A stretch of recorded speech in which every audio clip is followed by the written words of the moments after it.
केदारनाथ धाम के लिए जल्द ही हेली सेवा शुरू हो जाएगी। हेली सेवा संचालन के लिए नागरिक उड्डयन विभाग को नए सिरे से DGCA से अनुमति लेनी पड़ रही है। आपको बता दें कि नागरिक उड्डयन विकास प्राधिकरण ने मार्च में ही केदारनाथ धाम के लिए हेली सेवा का टेंडर पूरा करते हुए मई में टिकट की एडवांस बुकिंग भी शुरू कर दी थी। पहले ही सप्ताह में 11,000 से अधिक लोगों ने धाम के लिए एडवांस में टिकट ले भी लिए, लेकिन कोविड के कारण यात्रा शुरू नहीं हो पाई और उकाडा को रकम वापस लौटानी पड़ी। अब यात्रा शुरू होते ही उकाडा फिर से हेली सेवा शुरू करने पर विचार कर रहा है। DGCA को भी नए सिरे से हेलीपैड का निरीक्षण करने के लिए बुलाया जा रहा है। पर्यटन सचिव दिलीप जालकर ने कहा कि जल्द ही इस दिशा में आगे की कार्यवाही शुरू हो जाएगी।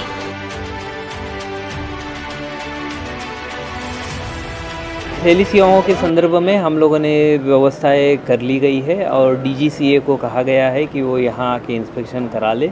इसकी एक प्रक्रिया बनी हुई है। उस प्रक्रिया के अंतर्गत पहले तो हमारे हेलीकॉप्टर फिट करने होते हैं, उसके बाद जो है DGCA की एक टीम आके उसका परीक्षण करती है। उनका गो हेड मिलने के बाद सेवाएं शुरू होती है।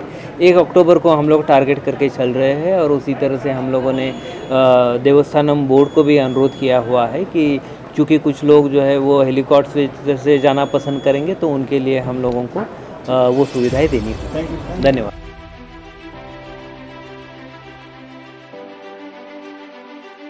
वहीं केदारनाथ धाम में जल्द ही आदि गुरु शंकराचार्य की प्रतिमा स्थापित होगी। साल 2013 में आई दैवीय आपदा में आदि गुरु शंकराचार्य की समाधि भी बह गई थी, जिसके बाद प्रधानमंत्री नरेंद्र मोदी के दिशा निर्देश में केदारनाथ धाम के पुनर्निर्माण कार्यों के तहत आदि गुरु शंकराचार्य की समाधि विशेष डिजाइन से तैयार की गई।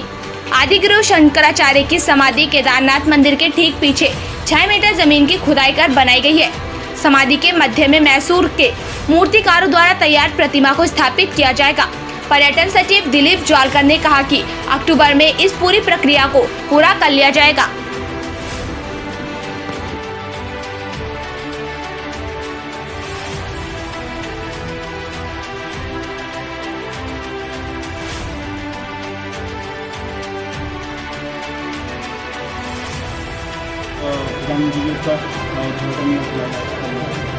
अब जो शंकराचार्य जी की समाधि है उसका कार्य लगभग पूर्ण हो गया है। लास्ट उसमें मूर्ति जो हमारी दक्षिण भारत से बन के आने वाली थी वो विधि विधान से बन के आनी थी और विधि विधान से उसको स्थापित होना है।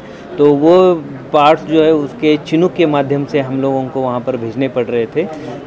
वेदर जो है कुछ समय पिछले आप जैसे जानते हैं 15-20 दिन में थोड़ा डिस्टर्ब रहा, लेकिन अभी चिनुक के माध्यम से सभी के सभी हमारे पार्ट्स उसके ऊपर पहुँच गए हैं। उसको स्थापित करने वाले जो उसके जो बनाने वाले जो निर्माता है उन्होंने जो है 27 तारीख से अपना कार्य करेंगे। उम्मीद है कि 20 अक्टूबर तक हम लोग ये कार्य पूर्ण रूप से पूरा कर पाएंगे।